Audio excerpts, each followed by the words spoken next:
Hey there. I'd like to thank my fans for their love and support. Bless you. Frankie Beverly.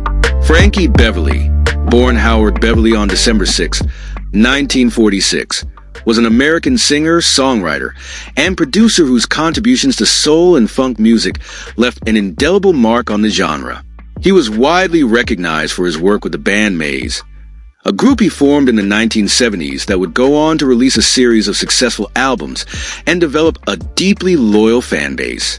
Beverly's smooth baritone voice and engaging stage presence made him a beloved figure in the music industry. His ability to blend soul and funk with a certain effortless charisma helped to define the sound of Maze and earned him recognition as a trailblazer in his field.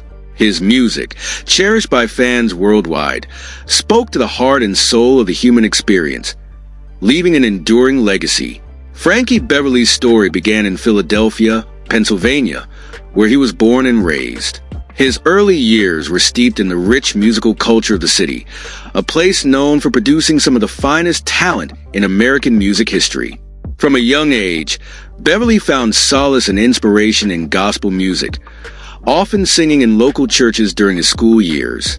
His upbringing in the East Germantown section of Philadelphia undoubtedly shaped his musical identity, giving him a foundation in both the spiritual and emotional aspects of song.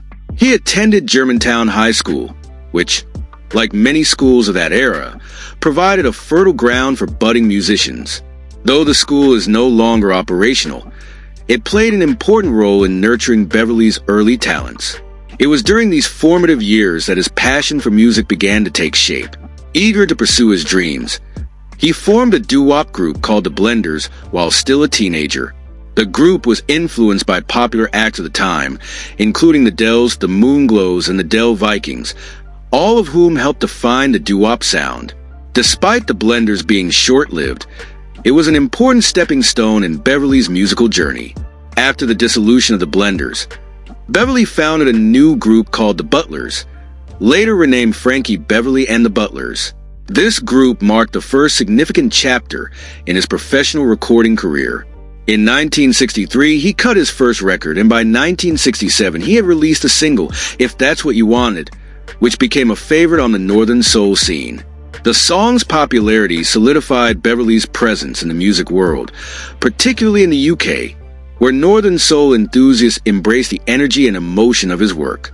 It was a pivotal moment in his career, demonstrating his ability to capture the spirit of soul music in a way that resonated with audiences across the Atlantic.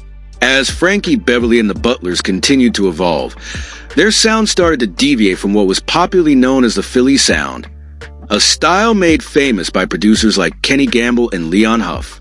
Despite initial interest from Gamble, it became clear that the Butlers' music didn't fully align with the direction of the Philadelphia music scene. This realization prompted Beverly to make a significant move. He decided to relocate the group to California in search of new opportunities and creative freedom. It was a bold decision, but one that ultimately paid off. In California, Beverly rebranded the group, renaming it Raw Soul. The move proved serendipitous, as they soon caught the attention of Marvin Gaye, one of the most influential figures in soul music. Gaye, impressed by their sound and potential, took the group under his wing. He not only invited them to be the opening act at his concerts, but also suggested that Beverly change the group's name to something more fitting of their evolving style. That name was Maze. Under Gaye's mentorship, Maze began to flourish, embarking on a new chapter of their musical journey. Maze's success reached new heights in the late 1970s and early 1980s, particularly in the UK, where DJs like Greg Edwards and Robbie Vincent championed the band. Their live performances at London's Lyceum Ballroom, broadcast on Capital Radio, helped solidify their reputation overseas.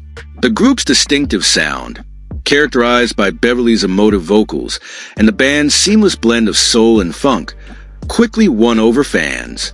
They became particularly known in the UK for their hit single Joy and Pain, which reached number 57 on the UK charts. The song, with its universal themes of love and heartache, captured the essence of Maze's appeal and remains one of their most beloved tracks. Frankie Beverly's influence extended far beyond the 1970s and 1980s, as his music continued to resonate with new generations of listeners. In 2019, Beyoncé, one of the most iconic artists of the modern era, covered Mays' hit single Before I Let Go as a bonus track on her live album Homecoming. The live album. This cover not only introduced Beverly's music to a broader audience, but also reaffirmed his place in the pantheon of great soul and funk artists. In an interview with Billboard, Beverly expresses gratitude for Beyoncé's rendition, calling it one of the high points of his life. He remarked on how the cover made him feel bigger than ever, describing it as a huge smash that brought his work back into the spotlight. One of the defining aspects of Beverly's career was his distinctive onstage style. Over the years, he developed a signature look, often performing in all-white outfits consisting of casual, custom-designed slacks, long-sleeved shirts, and baseball caps. This style became synonymous with Mays' performances, and it wasn't long before fans began adopting the tradition of wearing all white to the band's concerts as a tribute to Beverly and his bandmates. This practice created a sense of unity and celebration at their shows, further deepening the connection between Mays and their audience. Beverly's legacy extended beyond his own performances.